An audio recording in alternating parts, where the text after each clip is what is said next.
A big hello to everyone. I mean, we are not doing a countdown. We're jumping straight into this.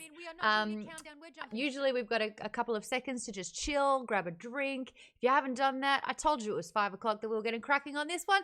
Hi, everyone. My name is Maude for Maude's Book Club. Let's read more books is our slogan here. We're going to be talking all amazing, fun, great. Oh, no, that's not it. I don't know what's happened, but one of my scenes just absolutely carked it. So I'm going to fix this on the fly, which is what I do best, and panic and stretch. But at the moment, we can see the top of your head. Naomi Novik, how are you? Thank you so much for joining me on the show. Hello, Maude. It's lovely to be here. Top of my head is also very happy to be here. Oh, no, the scene that you're in looks spectacular. I'm so excited to be talking books with you. Here we are. Mainly because I've read a bunch of them and your name keeps popping up from other fantasy authors. And I think that's one of the highest compliments when authors, I mean, talking about their own books, they're like, sure. Yeah, I've done a bunch. Yeah. And then their face lights up where I'm like, who are you loving at the moment? And it's like, oh, you've got to get a load of all of these amazing authors. And the fact that people like Seanan McGuire and Patrick Rothfuss are singing your praises so much. I'm just like, right, let's get Naomi on this show. So I'm so grateful that you're joining me today to talk about our February's pick right here, Spinning Silver. This is a reimagining of a fairy tale, Rumpelstiltskin, but you totally flipped it on its head and you have kind of given the middle finger to what fairy tales were about in a Disney-esque era, which was girls should be lovely, girls should watch their P's and Q's, girls need to be rescued, and they absolutely shouldn't talk out of line. I just love the fact that we have refreshing female characters who don't need rescuing, who are so kick-ass, who are just wonderful. So I kind of want to talk about a bunch of questions with Spinning Silver. We've got a lot of your fans in the audience as well at the moment. I'm talking so much here. This is your second book that you decided to reimagine as a fairy tale. Why the transition from dragons and your Temeraire series, which I'd love to get stuck into as well, into sort of deconstructing and reimagining fairy tales? That's my first question. For me, honestly, interesting because other people and I can see why, right? Look at my work and say, well, it's all so different. In general, for me, the thing about all my work, which I feel is actually relatively consistent, is that I like to be in conversation. And so for me, the Temeraire series, right, is a conversation with the Napoleonic Wars. It's a conversation with the Patrick O'Brian books. It's a conversation with the Pern books by Anne McCaffrey, which I grew up reading, and it's sort of well, what if things were sort of turned on their side? What if I mashed these two things together, and then ask myself the questions? All right, well, what would happen? How is the world different if suddenly there are dragons in the Napoleonic Wars? And for me, that's what Spinning Silver and Uprooted both were a little bit similarly. Like I was having that question of what if put my finger to the fairy tale and start yanking it around and mashing it up. And for me, with Uprooted, what was interesting that I didn't set out to do it deliberately, but in retrospect, it feels quite natural. But I started writing Uprooted shortly after my daughter was born. And I found both Uprooted and Spinning Silver for me are actually, in a way, the story of my family.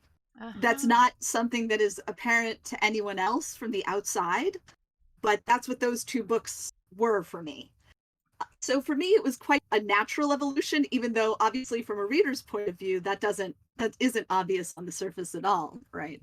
We actually have a question from Avery who asks, what is it about this particular folklore, which was inspired by your family, that you wanted to rewrite? Let me get the question verbatim, because this is actually from one of a lot of European fairy tales are actually deeply anti-Semitic. What is it about Rumpelstiltskin in particular that made you want to reclaim it? So it was a little bit fortuitous. Because I got invited to a space anthology called The Scarlet, which was a wonderful anthology. I highly recommend it. All the stories in there are just fantastic. And the way that the anthology worked was the editors asked us to each choose a different fairy tale to reimagine. And I procrastinated. And the list got shorter and shorter and shorter. And they were saying, so have you chosen your fairy tale yet? The deadline's pretty soon. And I finally was like, all right, I have to make my choice. And I looked, and it was a relatively short list, which I like. And Rumpelstiltskin was on there. And the thing about it that sort of was evocative for me is that my grandmother, my paternal grandmother, was at one point arrested in the on the other side of the Iron Curtain for smuggling dollars for gold, because in the Soviet Union, obviously on the Iron Curtain, the currency was controlled, and they would just print more money when they needed to. Right. Which meant that nobody wanted to keep their money in rubles or in zloty. They wanted dollars because dollars were safe. And so people would send their gold out of the country and get dollars back. And this was extremely illegal. And and as a child, my family, both sides of my family, endured enormous kinds of trauma during the war, during World War II, and afterwards during the communist era. But the way that those stories came to me when I was young was as humorous. My dad, especially, my father would tell stories that, in retrospect, as an adult, while I was writing Spinning Silver and recalling these stories, I was like, what? No, this is horrible. Yeah. But as a child, he told them, children pick up tone. And I think that's, in a way, how he's dealing with his own trauma, right? He was investing these stories, he was telling us these stories, but making them not traumatic for us by making them sound exciting or funny. And so this was a grandmother's adventure that she had gotten. And obviously, by the time he was telling us the story, it had all worked out, and she was safe in the United States.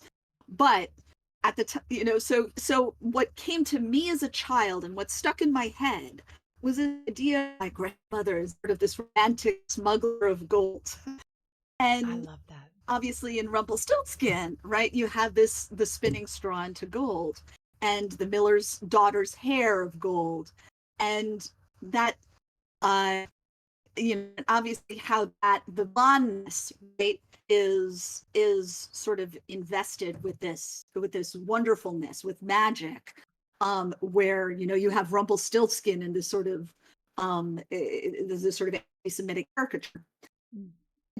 But obviously for me, that sort of flash of the gold and thinking about the anti-Semitic quality of it, I really kind of wanted to lean into it, and sort of talk about, because many of the experiences my father's family had was due to anti-Semitism, and that was a lot of his trauma from Eastern Europe. And so because of that, I sort of ended up picking Rumpelstiltskin. And the idea for me from the very beginning of Spinning Silver is that Rumpelstiltskin is a story that exists. That fairy tale is told in Miriam's world. She has been told that fairy tale, but she reads it as a deliberate hostile attack on her and her family. And I thought that was an interesting place to begin from, in telling the story and in telling the story and sort of pulling it apart and taking elements of it as well. Oh, I love that whole fantastic story about the history on it. And I love the fact that your father's told it in a way for 5-year-old ears, where you're like, wow, this is fantastic. And this is the message that I'm getting. And when you peel back those layers, you're just like, oh, this is actually so much raw and more real and more vulnerable and more catastrophic as well. We're just having a couple of internet issues, though. The connection's just a little bit quaky from time to time, and it will jitter and splutter a little bit. Are you downloading anything, or have you got anything else on in the background? No, trusty internet. Nope. Is it Spectrum? Because I'm going to get shirts made saying F Spectrum because I can't stand the internet. No, I'm Verizon, so my internet usually is pretty rock solid. Yeah, this one's Not just having a little sure. sputter at the moment. While you're having a look at that, Thierry says, Happy International Women's Day. Absolutely. It is International Women's Day today. And that means that every single woman all around the world, from any kind of background, all races, in non-binary, we're including you in that one as well. Our trans women, every single person that falls under the category of woman. Happy our day. And Naomi, what a fantastic day to be able to have you to talk about a book again with amazing female characters in it. Shout out to Vaden, who had said, adding humor to the stories is certainly a smart way to work around those grim details. It's like you start with Disney's Little Mermaid and then you move into Hans Christian Andersen and you're like, what happened? This sounds terrible. And you're like, haha, yes, it's not always a happy ending. But in this case, it was, which I really appreciate. We've got some questions from the audience. Chris wants to know about Spinning Silver. What is the hardest scene that you wrote? And what was the most enjoyable scene that you wrote? Trying to the way I poke around in my collection, I don't see anything obvious. I've turned off Dropbox just in case that helps. But No, it hasn't. I think it's all right. Yeah. Can you hear me successfully? Unfortunately, I sure what it will kind of go in and out from time to time. I'm trying to get to them. I mean, we could do a sneaky, I can put a little countdown on and we can wait 2 minutes and I can off camera go through Task Manager with you to see if there's anything that's guzzling your CPU. A quick. I mean, I'm a Mac, so I don't think there's anything. It's a Mac. It's a Mac. I've got a Mac as well. Chris is saying it's still stuttering a little bit. Anyone who's Mac in the chat, any Mac attacks, give us the old 1-2 on how we can do that, because we did just restart as well, so it's not a restart issue. It just might be a little internet issue. I've got nothing. It looks better. So yeah, it looks all right now. Looks a little better. All right. Let's try. Question one more time. Was hardest scene you had to write and the most enjoyable scene from Spinning Silver? So I would say, I'm trying to remember now. Books leave a head. Once I've written them, I'm done. I do remember that I felt really deeply satisfied by writing the scene where she's converting the storeroom. That I tend to be a discovery writer. I plan outline in advance. And I found writing that scene, I wasn't sure, how was Miriam going to get the Star King to take her out? How was he going to get her out? And it had to be a good enough reason. And so when I came up with the idea of her converting the 3 storerooms, that was one of the things that I kept looking for as I was writing the book. I was looking for moments, things that were in the original story that I could pull back and take and turn around a little bit. Mm-hmm. And that moment of connection between her and the Stark, who had been serving her, and that sort of sense that I hoped that we were getting there of they're still people. They're not like us, but they're still people and we can still connect to them. And that process, right, for her was a big part for me of the pleasure of the book. I would say one of the hard things, I don't know if it was the single hard, but there was a difficult moment that I faced at one point after Miriam has gone, after the Star King has taken Miriam, and Wanda realizes that Miriam's not coming back. And I had Wanda. I knew Wanda's story had to keep going, but I wasn't sure what the next step for her story was, because before then, her story had been so much triggered by Miriam. Like Miriam was sort of the one acting, causing a lot of Wanda's story unfurl. And at that point, I sort of had to think about, well, what's the next step going to be for Vonda? And at that point, what I tried to do, and which I did at various difficult points in the story, was I tried to think of what fairy tale was just coming to mind. Because I didn't restrict myself to only one. Obviously, Rumpelstiltskin's the central one, but in general, I was sort of trying to draw on fairy tales for both this and Uprooted. And the one that came to mind for some, I don't quite know, was Hansel and Gretel, the children alone in the woods, right? And obviously, part of that was the sense of these children abandoned, children forced to fend for themselves early on, children without their parents. And that sense, so I had that vision of Vonda and her brother, her older brother, alone in the woods together. And the youngest brother, I felt like I had the clear sense that it was going to be the two of them in the woods.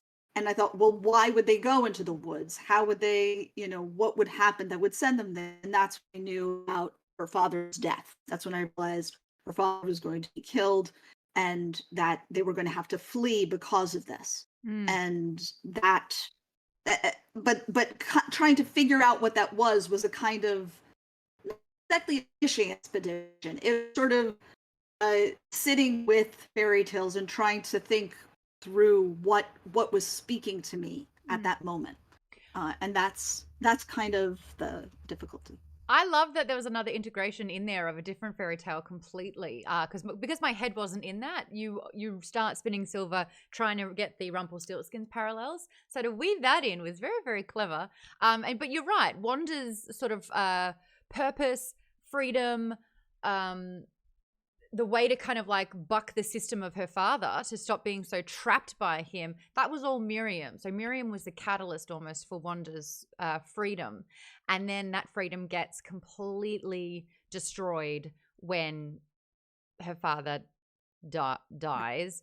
Manslaughter. But manslaughter doesn't exist in this particular world, especially for, and there's a beautiful talk about the classism that we experience here, to have different points of views from those that are literally royalty all the way down to we have no idea when we're going to eat again, and seeing what it's like being a woman in those different classes. And none of them are fun. Like every single story, you're just like, yay, you survived another day. Fantastic. Like it's a little bit like that from time to time. But in this instance, again, it is never sort of the men having to rescue the women. It is always the women who are really sorting it out. Even Wanda, who's looked after both of her brothers, and she's the brains, and she's the determination behind them all. Lisa said that was one of my favorite parts when they found the witch's cabin in the woods. And Chris was saying that Wanda needed her own catalyst. Vaden, previously referring to your favorite scene to write with the storeroom, he said the storeroom scene was brilliant. The storeroom scene where she brilliantly uses the rules of the challenge to her advantage was so great. And True Scorn saying, when she pulls off the trick to the delight of it all. Colleen says, perfect message for Women's Day. Absolutely. I love the theme that's happening here with all of it. It's coming together quite nicely. Shout out to Miss Necromancer for 21 subs, by the way, or your 21 months. Kidgen for resubbing for their second month. Avery for using their Prime for their second month. And Little Weird Guy, thank you for subbing at Tier 3 for 15 months as well. Little Patreon and Twitch housekeeping there that I'm integrating into it. I've got some more questions. There's actually something, I know that Ken stopped by earlier and he's going to be able to watch the VOD for this, but there's a little note from Ken here for you. I'd love to be able to read it out for you. Hi, Naomi. I absolutely loved this book. I am a middle-aged man who, 10 years ago, became a stepfather to two amazing young women. Since then, I totally fall for any story with even a touch of a heartfelt parent/child theme, and Spinning Silver did not disappoint. For my girls, I love this story about women that are clever and strong and fearless who decide to go out and change their own destinies. I felt Wanda's thoughts about not knowing she was strong enough until after she had done the things she did was so powerful. For myself, it was a breath of fresh air to see the princesses saving the princes, completely opposite of the countless fairy tales I grew up with.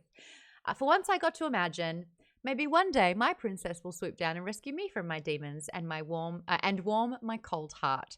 So my question to you, when you write, are there messages such as these in your thoughts when you set up a story? Are you hoping to elicit certain emotions and thoughts, or create specific themes that you hope the readers will really have to think about? Or is it more of, this Ice Lord dude idea seems really cool and maybe I can tell an interesting story about him? I would say neither. So I am primarily a discovery writer. But what I generally find as a discovery writer is what I'm always trying to do when I write, which is one of the reasons that I like to write fantasy, is I'm always trying to build the world and the characters together, and together they generate the plot for me. And my what I generally find is when I do that, when I sort of, and what I mean by that is I start with the first line. I start with, in this case, there was the line of, I know the story. This is the story they tell, right? And it's sort of setting up that idea of Rumpelstiltskin being in this world. And then my question becomes, all right, who is this? Who's talking to me? Who is this character? What's the world that she lives in? And idea that she was the moneylender's daughter started to build, and then the Stark came in fairly quickly into the story, and I started building this world of this country that was very deliberately a place where there were multiple people under siege, right? So Miriam and her family and the Jewish community are under siege this world in a sense, right? But their own country, Lithbas, is itself under siege by the Stark on one side, by these other nations sort of hinted at on the fringes, on the other, that they're caught between, that it's sort of they themselves are oppressed. The people in Miriam's village are themselves, they're not just doing it out of malice. They're themselves hungry. It costs them to pay back the money. And so that whole that sense, and that is very much a sense of coming from my father's experience, right? When I'm building those kinds of things in a story, right, I tend to identify them slightly after I start putting them in, but then I try to lean into those things as soon as I spot them. I'm like, right, this is what's happening. And really by following the truth of the characters in a situation and by remaining consistent to the world that I've been building so far, except when I deliberately am like, no, I'm going to change this element, and then I go back and revise, whether it's changing what a character's behavior has been or changing an aspect of the world. When I've done that, I'm finding that themes reveal themselves to me. And what happens is I write, and at the end of the story, typically I finish this like, oh, that's what this was about. And I go back and I revise it. But that's a little bit of an illusion, because what's actually happening is I'm performing that process of revision throughout at stages, sort of see what the idea is. And that almost always turns out to be something that I've been thinking about, something that's been resonating with me. So, for instance, as I was saying, Uprooted, I did not deliberately set out to write the story of my family. It got 10,000 words in before my first person narrator's name was revealed to me. Whoa. And I had somebody, yes, I did not know that her name was Agnieszka for quite a long time. And then I wrote it the first time in my first draft. I was about 10,000 words in. And as soon as I said Yeshka, somebody called her that as a nickname. I was like, oh, her name's Agnieszka. This is Poland. Now I know what I'm doing. Right? Wow. And then obviously I went back and revised and then I went in and fixed the first 10,000 words so that all was there, so that all made sense. Wow. and that all, yes, and that's how I work. So I don't sit down and say, here's the theme of this book, here's the story that I'm telling, because I generally find that if I were to do that, I would weight down my story. I don't want to know that at the start. I need to just let characters live and start doing things in the world and revealing the world itself to me. And that process is what I need to have happen for a while before I can figure out what it is I want to say and I care about. That is fascinating. It sounds like you're just going through quite a few revisions, though. How long does the process take? I don't know. I mean, it takes me roughly, I would say, about a year to write a book, but it's hard for me to describe it because I'm very much a feast or famine person. When Right. I'm writing very quickly. I write thousands of words in a day, Whew. when I'm going. And that's because when I'm not writing, a lot of work is going on in the back of my head that by the time I sit down, suddenly, I'm opening the floodgates and the word coming. Got it. Um, I don't really notice that the process of revision is just baked into the writing for me. I'm just constantly revising as I go. I just think it's so fascinating because usually when you're starting, it's like, all right, who is it? Who is it? And you're like, name's not important. Let's go. I just think that that's wonderful. Yeah. Um, I read in an interview that you did when it's a choice between character and plot, you choose character every time. Character is the most Oh important yeah. thing. What was it like having so many different points of views in Spinning Silver? Uh, the first person quality of it was a little tough. Uh, and I did do a final revision pass on Spinning Silver where I sort of hit every first paragraph in each every first paragraph in a new section to sort of try and put in some extra clues to help people know who was talking. Um, but for me, it was also very pleasurable, because obviously the pleasures of being first person is that sense of interiority, the sense that you're sorry, I'm zooming in, you're really close up inside somebody, you're looking at the world through their eyes, and you get to see the ways in which their perspective does not match other people's perspective. Mm. And that mismatch of perspectives is often to me a place of illumination for a reader, right? Uh, seeing things from different points of view. And because, I had some characters in the book, I had specifically Cesare King and Chernobog do not have points of view. It was deliberate because they're not human. I decided at a certain point that I wanted points of view, for sort of everyone else. I think it ended up, um, being six, and I at a certain point as I started kept adding points of view. I didn't Yeah. start out with deliberately. I started out with Miriam, but I did realize, and in fact, one of the reasons, right? So I wrote the short story version of Spinning Silver for this anthology that I mentioned. The first thing that I knew when I knew that I wanted to make it into a longer book, one of the first things that I knew I needed to do was Wanda. I knew I wanted Wanda, and I wanted to see the situation from her point of view, which was going to be completely different to Miriam's point of view, Mm. and to show the situation through her perspective. And what seeing seeing things through all these different perspectives, and the characters themselves learning to see through other perspectives, Mm.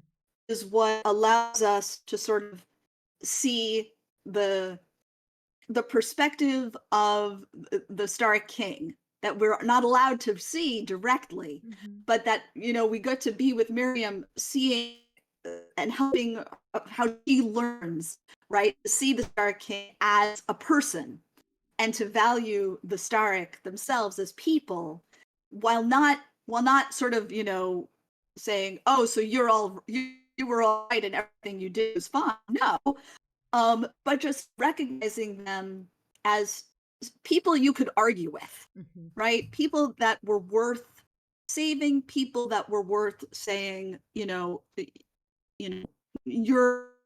you need to be very not better, right? That's in a way part of it.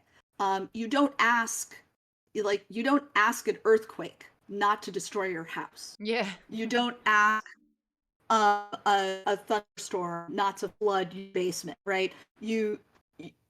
And so while you're seeing the Starrick as this sort of force of nature, you don't get angry at it for destroying your house.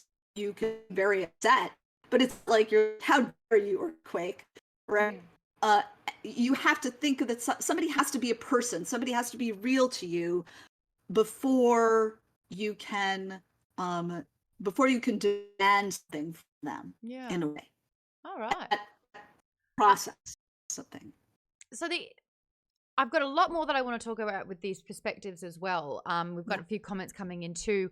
I just want to try and do a little Discord reset because it seems to be getting slightly worse than better. And the video's getting a little pixelated. So I'll let you shut that down and rejoin, and hopefully everything's going to look okay. So while we do that, yeah, and I'll have a little chat to everyone else here. Let me get this. Sorry, I'm just doing this all on the fly. Sorry, everyone. We got internet little issues happening. So I want to try and make sure that it all looks and sounds amazing because there's so many great answers and I want to get all these great answers. If you haven't joined our Discord, please do consider it. We've got links that are coming up all the time in the chat. Maude's Book Club covers a book a month. We've already got our March book well underway with Red Rising. Yes, we'll be chatting to the author at the end of the month for that one. If you've read the series, fantastic. If you're like me and it's been on your TBR for a while, now's the best time to get stuck into that one. Alrighty, let's see if this is going to be a little bit better. Hello, hello. Let's see. Did I need her? Fingers crossed. She's back. It's still looking a little pixelated, but fingers crossed. I just don't want to lose these amazing answers. We are piecing together what you're saying, but every now and then it'll just kind of skip and drop slightly. Just back to the comments that we've been getting in though. Clever Girl says, I thought that was a brilliant way to see the world they each live in and to put it together as a whole with the different perspectives. Lisa says, I loved having all the different points of views, because it made all the storylines weaving themselves together so satisfying. When every story finally tied together, it was perfect. That's something that you're known for, and I think like with your writing process, it really lends to this as well. You're able to drop little hints and nuggets. You're able to plant the seeds. You're able to get some moving parts happening. So by the time we're at the end of the book, it all just so wonderfully comes together, and that's something that, you know, your books do very, very well. I think it was Shorten Maguire who said that. What is it? You wrote all these checks and now you're cashing them, and that's how you sort of write your books. I like to call it rereadability, which is once you've finished it, you want to go back and read it again, and you'll actually gain so much more through your second read now that you know how it's all come together. Is that something that you find yourself doing, or is that just a style that you have because you appreciate it? Well, no, for me, I actually deeply feel, and this is one of the reasons I moved away from writing a long series towards writing standalones, and Scholomance was in fact intended to be all written at once and then published, and then I decided it was a trilogy instead of duology, so I didn't get to that. But the reason that I did that was I feel extremely strongly that endings are critical. Mm-hmm. Endings that's what I want from an ending. I want an ending lands like, oh wow, suddenly everything, first of all, everything sort of made sense. The things have been tied up, things have been closed, but also now I kind of see what everything was leading to. Mm. And now I sort of reinterpret things. And I do, in fact, want you to feel almost like when you read that, when you finish the end of the book, you're like, wow, I could just go back to the beginning and read it again and would see it differently this time. Mm. Well, yes. nailed it. That one was really great. So a question from Chris here. How different was the first draft of the novel from the final draft then?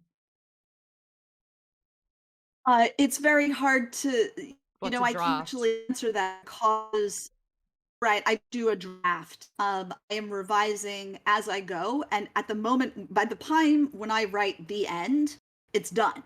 That, but that's because the way I write is like I'm going along like this, and I go like this, and I go back, and I go like this, and I go back, and and so every step of the way, by the time I'm writing the final scenes, I'm like, all right. And then obviously I do a final revision after I get notes from my editor. But typically that's not a drastic change by that point. The revising has happened all along. Wow. I think that's so fascinating because usually it's like a blah, blah, blah, and you get it all out and you're like, right, does it make sense? I hope it does. Please read it. And then you're like, oh, back away I go. Or I should change those things. And you're like making all these different tweaks. So I think that that's a really efficient way to do things. Toaster Post is in the comments saying, I like that Stepan had a couple of chapters. He sees things objectively because he doesn't know the context of what's going on. What was it like getting inside a 10-year-old boy's head? I wanted his perspective, and in particular, I wanted his perspective for the wedding, right? Partly because he's such an outsider that it allows me to explain the situation from this outside perspective, and because I felt that he could feel quite small, and we could feel his fear through that scene. And the courage, right, required for him to go and help. And it was, that's a huge amount of courage for such a small child. And that sense of somebody who doesn't seem necessarily like the most significant character. He was another bit of a fairy tale, right? He's the boy who trades the magic beans, right? Who trades his cow for the magic beans, right? And so he's got the knife. And that's another little piece that was sort of evoked for me by him. What other fairy tales are you putting in here that I've completely missed? But the thing is, it doesn't matter, right? Because so this is more broadly, whenever somebody asks me, did you do this on purpose in your book? My answer is always yes. Because yes, it all came out of my brain. It didn't come from anywhere else. So everything I did. There was nobody else to do it. Whether they're consciously planning it out in advance, or it fortuitously emerged, in a sort of emergent kind of way, I still did it. And it's still there. And I feel that way about elements like this, where, do you know that I was evoking Hansel and Gretel? Do you know that I was evoking Jack and the Beanstalk? No, but it doesn't matter, because what you as the reader do, I think, pick up on without needing to identify the specific thing, that there's fairy tale logic happening underneath, that there is this sort of, rich topsoil. When you go and see like beautiful flowers in a garden, you don't know what's in the ground. You were there when like the bed and put on the mulch, but you can tell that work happened, and that it's what causes the outcome, the results blossomed. That is there to feel. Right.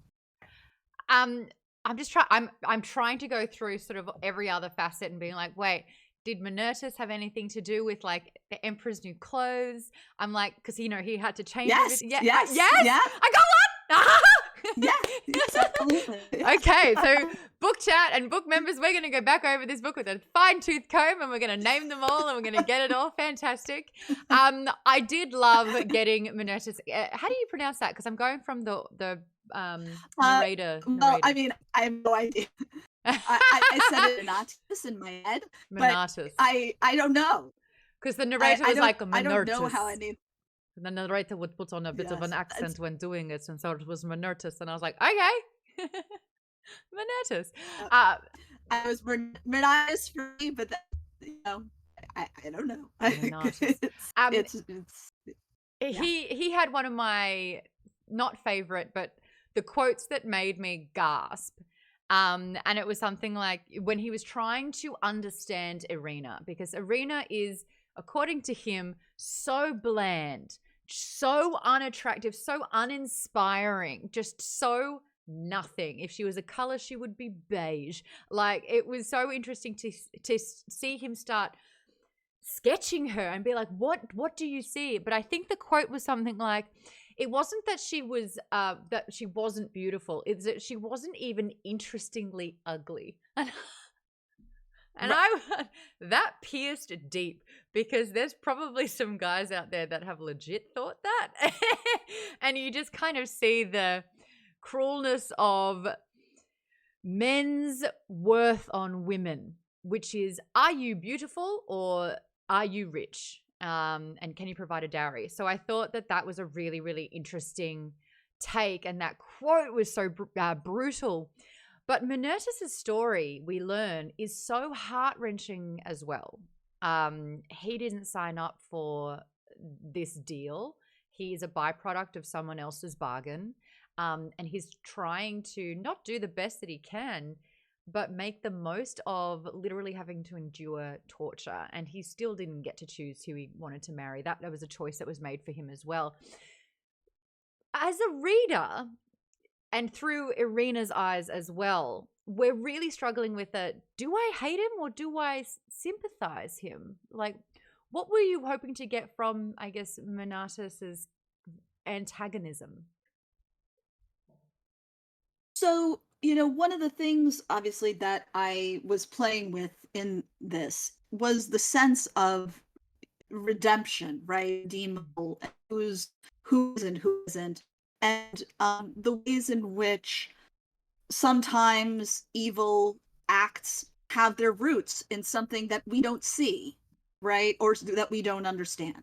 So the Star King, his people are doing bad things, but some of what they're doing is literally trying to survive, right?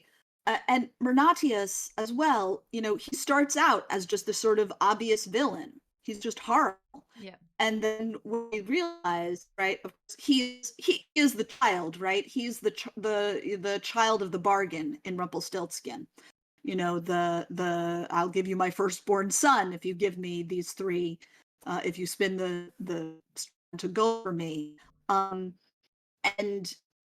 so he's this mortgaged person, and Oh, in a way, right, he himself, he forgot to choose. The people that he loved were nearly killed, not because he wanted them to be, so that he could have power, right? That in a way, and his critique of Irina's beauty, right, is not, it sort of, I want that interestingly ugly in particular because it comes back to the fact that he's artistic, right? He's aesthetic. He values beauty and is sort of, and that is his only consolation, right? It's the one thing that he's consoling himself with is essentially that he's trying to find beauty in the superficial because he has no deeper beauty in his life. Yeah. And at the same time, right, these kinds of evil, these kinds of villains are in contrast to Chernobog, right? Who is this villain who is just nothing but hunger, right? Who is wolf, right? The wolf that Miriam's mother talks about to Wanda, right? Some men have a wolf inside. Chernobog is the thing inside Wanda's father. And even, for instance, Irina's father, right, who also seems like a villain. Again, this is not a kind world. This is not a gentle world full of surplus where, it's not asking much to be kind to people and generous and fair. This is a world in which, in fact, people starve, people die routinely, right?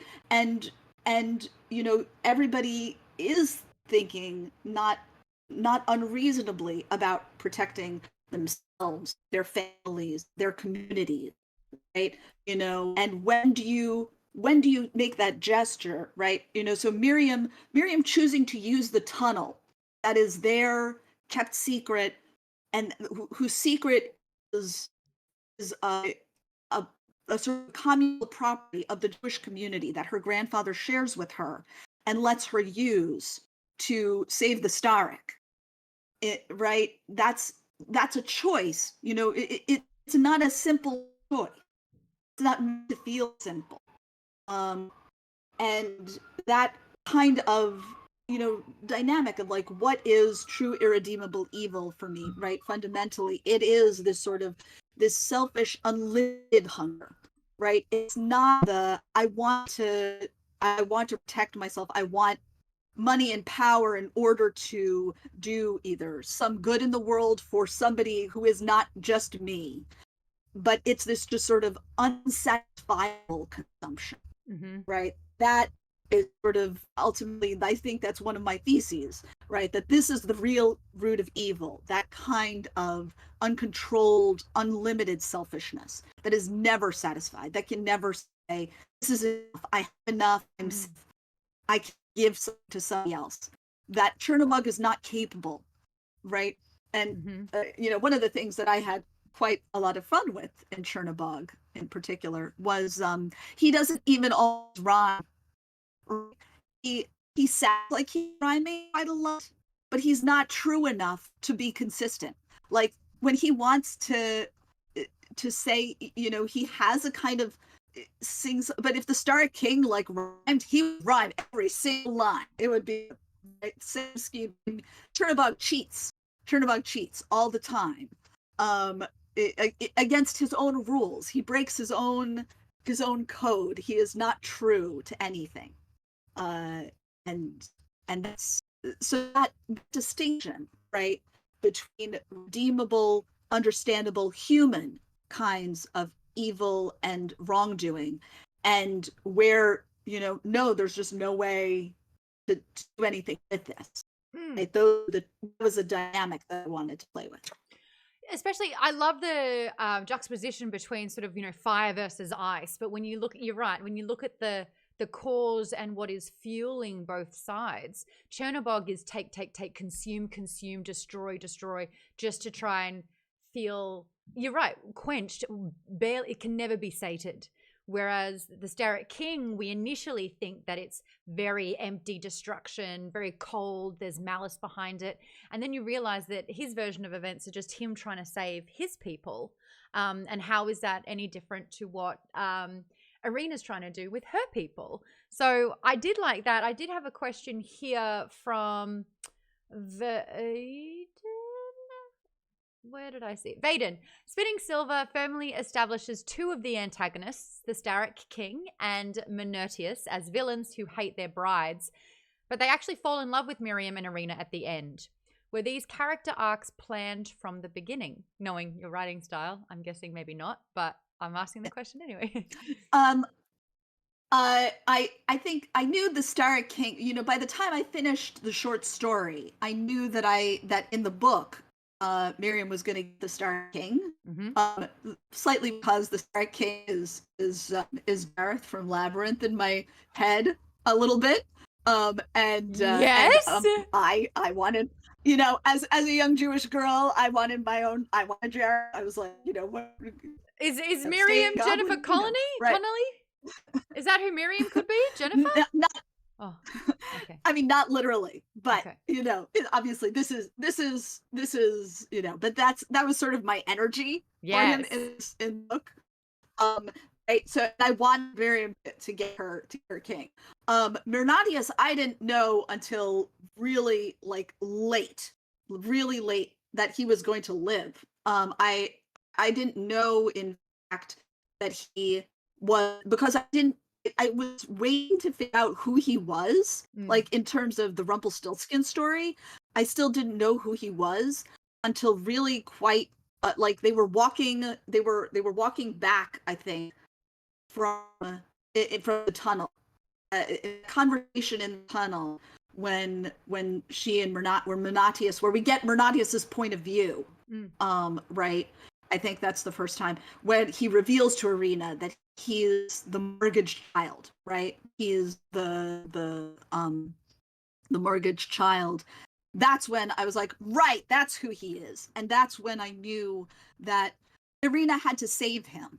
And I don't know, in fact, that Mernatius and Irina love each other in a sort of classic romantic way. I think he realizes she has become beautiful to him, right? In exactly the way, earlier he meets with his lords, and the lord's wife is like, when I look at the drawing, I see how you see her, right? And he's like, that's not how I see her as this part. But and in fact, it turns out that is how he sees her. Right? She saved him from, she paid his debt. She cleared his debt. She freed him. She got his soul back. Yeah. And I kind of thought that it was special because she also has been showing him what he should have been doing this entire time as a leader, and that leadership requires compassion.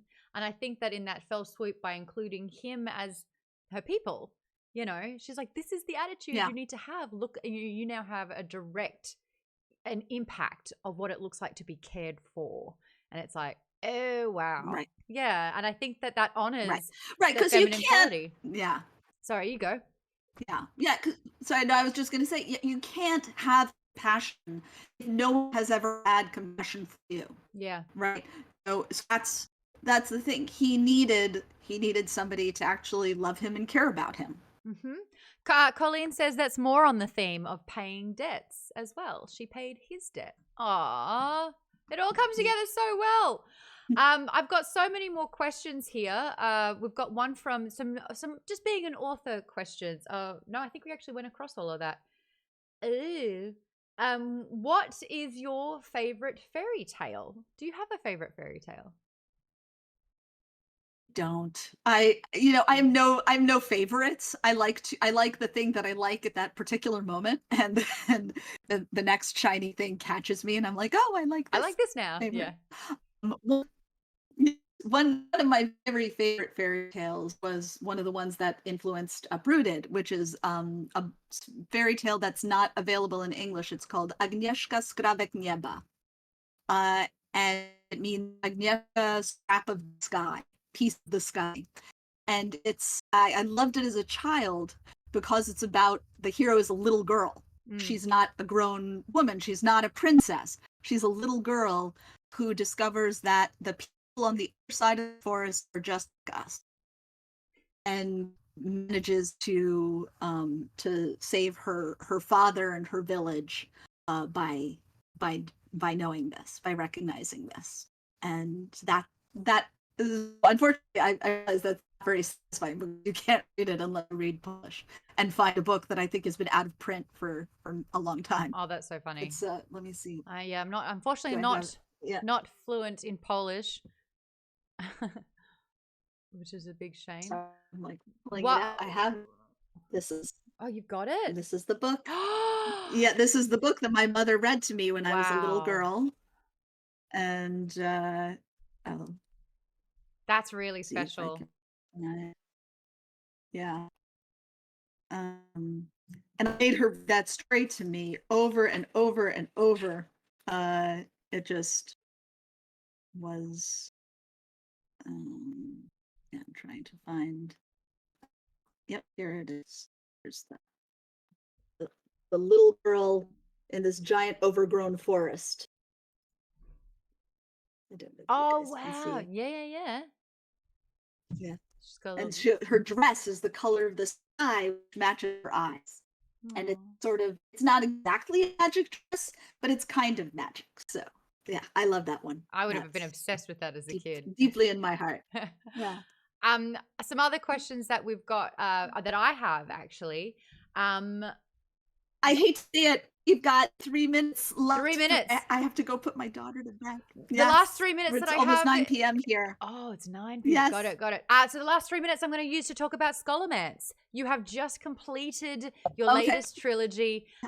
We've gone way away from fairy tales, and we're getting into black magic in a magic school here. The tone is very, very different. Was it like wearing a whole new outfit when it came to writing this? Because it's just so different in every single way. And what was it like getting that trilogy out? For me, actually, to go back to what I was saying at the very beginning, it wasn't any different for me because the conversation was still there. The conversation for Scholomance is with the legend of the Scholomance, which is a folk tale from Eastern Europe that I learned like very small bits about when I was very young, like 10 years old, and that stuck with me from there. And of course, Harry Potter. And Harry Potter fandom in particular. And that, for me, there's not particularly a difference between having a conversation with the Napoleonic Wars or fairy tales that I love or the Scholomance Harry Potter. These are all stories, right? History is a story. Fairy tales are a story. Just because Harry Potter is recent, it's also a story. These are all stories that I want to sort of have a conversation with, argue with. In the case of Rumpelstiltskin, there was lots of yelling at the story, right? And that is, so for me, Scholomance was in the continuation. Obviously, the way stories get marketed and published is so much a factor of just marketing decisions, how they think it's going to sell best. And that's something that I very gladly leave entirely in the hands of the publisher. But for me, the process of writing is still like, but why is magic free, right? That's sort of one of the big questions coming into, for me, is why is magic not free? Magic should not be free. That's the central question of the Scholomance trilogy, really. And that's because, of course, not just in Harry Potter, obviously Harry Potter is an exemplar of magic boarding school trope. Right? You get so many other stories of this, of like a witch or wizard studying, and so often magic, being able to perform magic, is just a fact of learning, because of course it's done in the context of this boarding school universe where, as students, right, we're all familiar with that process, that you learn something, you learn a skill, and then you can do it. But I sort of say, well, no, there's still work. You still have to put in the work. It doesn't happen magically. Even though it's magic. But that's right. So that was the central piece for me, kind of working with and pulling apart. Well, that is our time. Thank you so much for giving me an hour to talk about Spinning Silver, to talk about your other books. Your writing process was so fantastic. The Discord is currently just gifs and gifs of Jareth and the Labyrinth, which is fantastic. You're with your people here for sure. Naomi's on social medias if you do want to give her a follow. I really appreciate your time, and I'm really looking forward to reading the trilogy next. It sounds like it's absolutely my cup of tea, and the fact that you made our protagonist angry again, as you say, because we're teaching girls that anger is actually a really necessary emotion, which I really appreciate. Yes. So thank you so much for your time. We'll catch you next time, okay? Thanks so much, Maude. Thanks for continuing longer. This is a lovely conversation. And I know, thank you it was for wonderful. amazing questions. Yes. Fantastic. All right. Thank you. Take care.